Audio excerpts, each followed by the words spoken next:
मित्रों नमस्कार।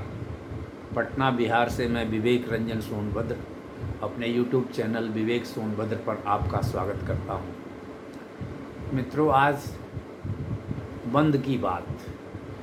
ये जो राजनीतिक दल बराबर बंद का आह्वान करते हैं, ठीक है, उनके पास कोई मुद्दा होता है और उसके लिए बंद करवाते हैं, या तो पक्ष में या विपक्ष में या जो भी हो, बंद करवाते हैं। ठीक है, बंद बुलाने का उनका अधिकार है, आह्वान करें, लेकिन जनता को जो कठिनाई होती है उसके बारे में कोई सोचते नहीं है। कोई भी दल के लोग, बड़े बड़े नेता, कार्यकर्ता नहीं सोचते हैं कि जनता को क्या कठिनाई हो रही है।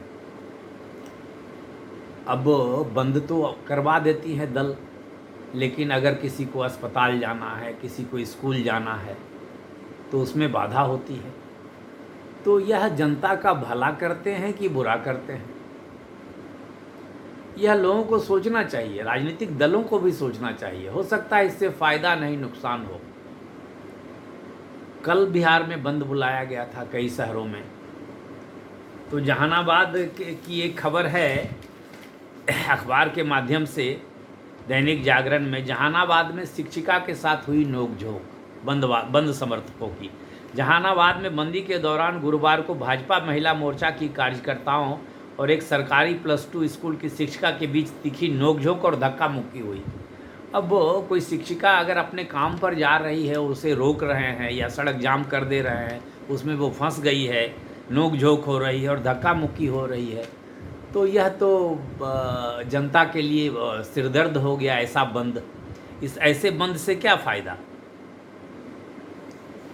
जब शिक्षिका को स्कूल जाने से आप रोक रही हैं, स्कूल में आपके बच्चे, हमारे बच्चे, सबके बच्चे पढ़ रहे हैं, वो ड्यूटी करने जा रही है, तो बंद वालों को इससे बचना चाहिए, वैसे तो रोकना नहीं चाहिए।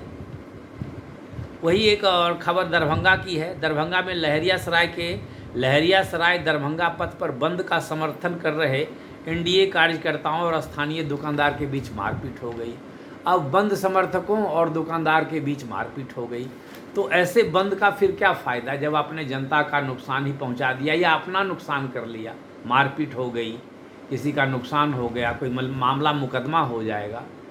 तो ऐसे बंद से बचना चाहिए। हम लोग एक जनतांत्रिक देश में हैं, कल्याणकारी देश में हैं, जहाँ जनता को जनार्दन कहा जाता है, किसानों को अन्नदाता कहा जाता है, बच्चों के भविष्य, उज्जवल भविष्य की कामना की जाती है।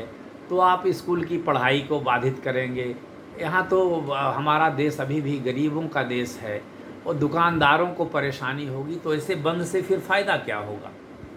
इसलिए बंद बुलाने में सोचना चाहिए कि ठीक है, बंद बुलाइए, लेकिन ज़बरदस्ती ना हो।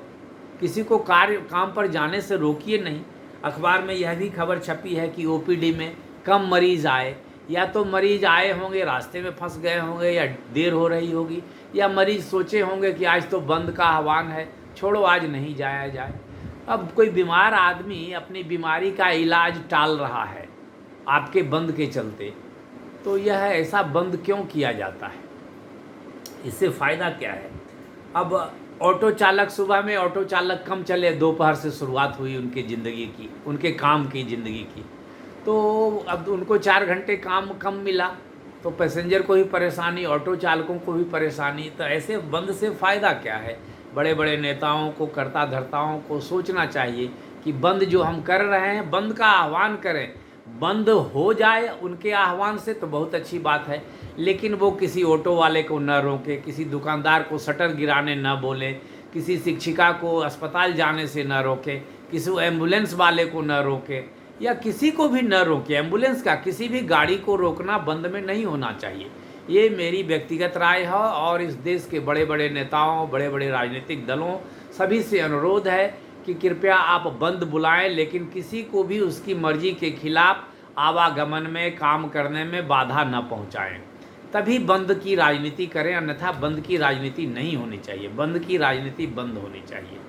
आप बंद करके किसी को ज़बरदस्ती रोक लेते हैं, किसी को काम नहीं करने देते हैं, किसी को कहीं जाने नहीं देते हैं, तो यह सर्वथा गलत है, हमेशा गलत है और इसकी निंदा होनी चाहिए। तो मित्रों, छोटा सा वीडियो मैं इसीलिए बनाया, मुझे ये चीज़ें खली कि हाँ भाई अच्छा नहीं लगा। एक बार मैं भी अभी 2-3 महीने पहले सूचना आयोग में मुझे काम था, तो खैर मैं तो काम पर पहुंच गया, लेकिन पहले निकला और रास्ते में ये ऑटो टोटो की जगह पर ये जो पैडल वाला रिक्शा होता है उसकी सवारी करनी पड़ी। अर्थात जो काम 10 रुपये में होता वो 20 रुपये, 40 रुपये, 50 रुपये में हुआ।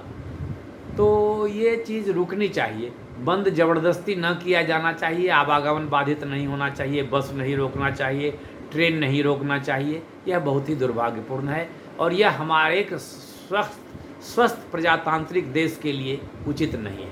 तो मित्रों नमस्कार, आप अपनी राय दीजिए, अपनी बात कहिए और कमेंट दीजिए। अगर वीडियो पसंद आए तो मेरा उत्साह वर्धन कीजिए। नमस्कार, धन्यवाद।